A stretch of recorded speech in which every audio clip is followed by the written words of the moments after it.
नमस्कार सभी को।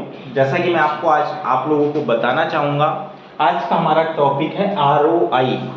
जब आप किसी फाइनेंसिंग या बैंक या फिनटेक या मार्केट प्लेस किसी भी कंपनी में नौकरी करने जाते हैं तो आपको पता होना चाहिए ROI क्या होता है। अब ROI की मैं फुल फॉर्म बता देता हूँ आपको। Rate of interest. कोई भी लोन लेते हैं आप तो उसमें सबसे जरूरी चीज होती है वो होती है रेट ऑफ इंटरेस्ट। आप चाहेंगे कहीं लोन लेने, इससे पहले मेरे चैनल को लाइक एंड सब्सक्राइब जरूर कर ले, आप भूल जाते हैं। तो जब कोई आप लोन लेने जाते हैं, ऐसा तो नहीं है कि बिना रेट ऑफ इंटरेस्ट देखे आपने लोन ले लिया, तो यहाँ पे रेट ऑफ इंटरेस्ट देखना आपका जरूरी है। अब आप शायद ये चीज सुन के आपको अचंभित होगा, बहुत से लोगों को नहीं पता होगा, बट मैं आपको बता दूं, ROI दो प्रकार के होते हैं। Two types of ROI। कई बैंक, कई NBFCs और banks ROI, two types of ROI। First, flat ROI। Second, reducing ROI।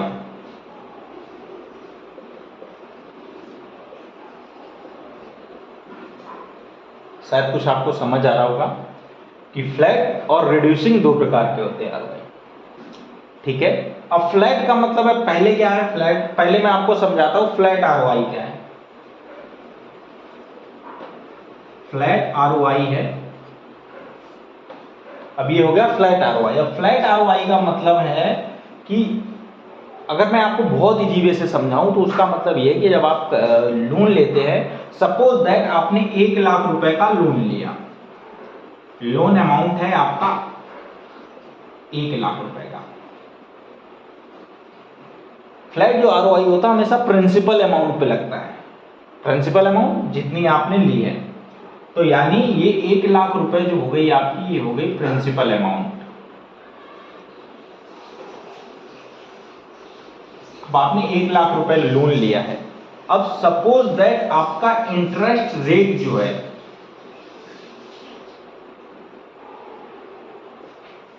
वो है 24% पर एनम। ठीक है।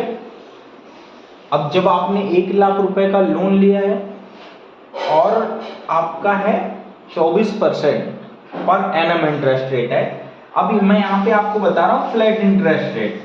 अब अगर हम इसको कैलकुलेट करेंगे तो 24 इंटू 1,00,000 इंटू 100, तो अब हमने इसको कट कर दिया, हमारा आ गया 24,000।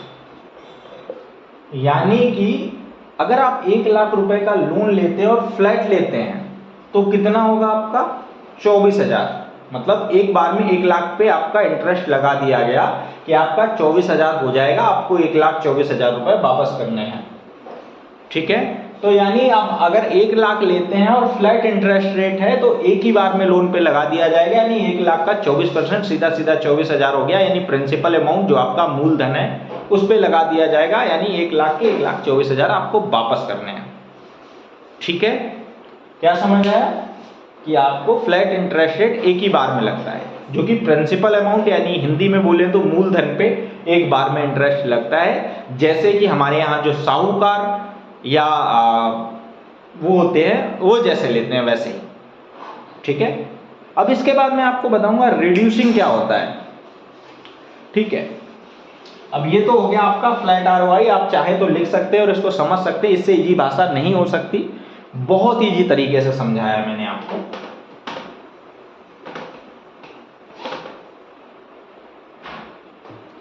अब दूसरी चीज है रिड्यूसिंग ROI।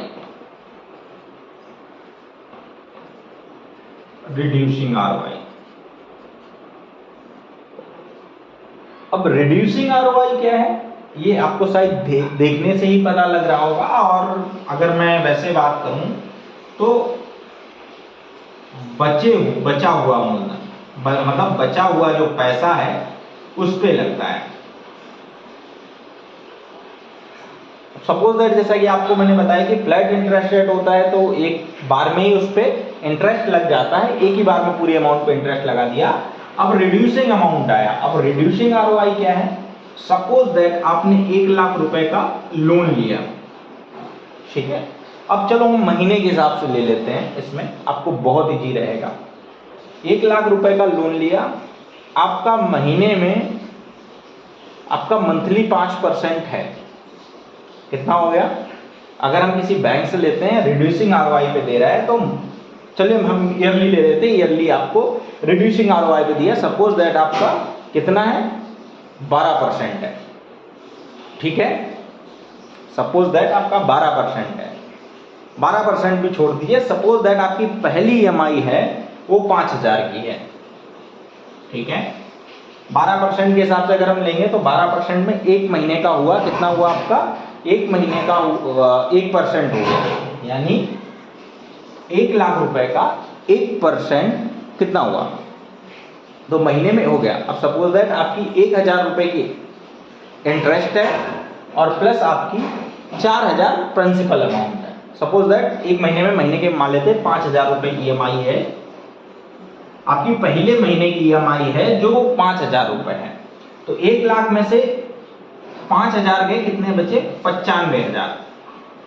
अब क्या होगा? अब यहां पे समझिएगा, उसमें तो था एक ही बार में ईएमआई बना दी, 1,24,000 की ईएमआई बन गई, 12 महीने में डिवाइड कर दिया, सीधे सीधे देनी है। अब यहाँ पे जो रिड्यूसिंग में है वो 1 लाख रुपए का लोन है, 5000 की ईएमआई गई पहले महीने, बचे 95,000।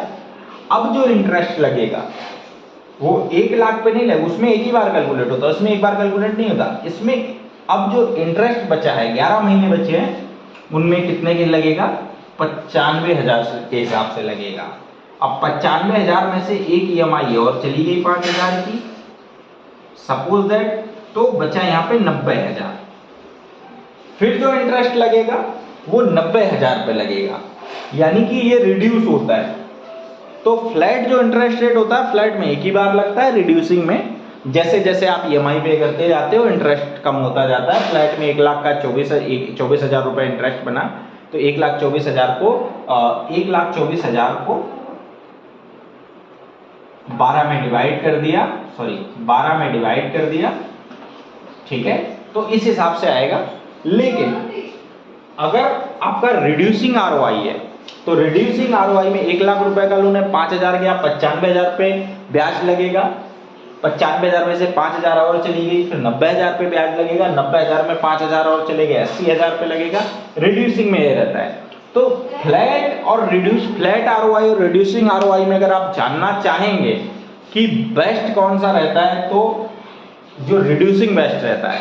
फ्लैट का 12% और रिड्यूसिंग का लगभग 19% इंटरेस्ट रेट बराबर है, मतलब 55% का डिफरेंस आ जाता है। यानी फ्लैट पे अगर आप लोन ले रहे हैं 1 लाख का, तो सपोज दैट आपने 18 या 17% पे लिया, तो लगभग आपका महंगा पड़ेगा। तो यहाँ पे रिड्यूसिंग का सबसे बड़ी चीज ये है कि रिड्यूसिंग में आपका बहुत पैसा बच जाता है ब्याज में। तो जब भी आप लोन के लिए कहीं अप्लाई करें तो रिड्यूसिंग पहले पूछे कि इंटरेस्ट रेट फ्लैट है या रिड्यूसिंग है, तो आप रिड्यूसिंग ही लें। और अगर कंपनी में आपसे कोई पूछता है कि फ्लैट और रिड्यूसिंग में क्या होता है, तो इजी वे यही है कि फ्लैट होता है वो प्रिंसिपल अमाउंट पे इंटरेस्ट लगता है, और रिड्यूसिंग होता है वो आउटस्टैंडिंग अमाउंट पे इंटरेस्ट लगता है। धन्यवाद आपका सबका, और कृपया चैनल को लाइक एंड सब्सक्राइब जरूर करें।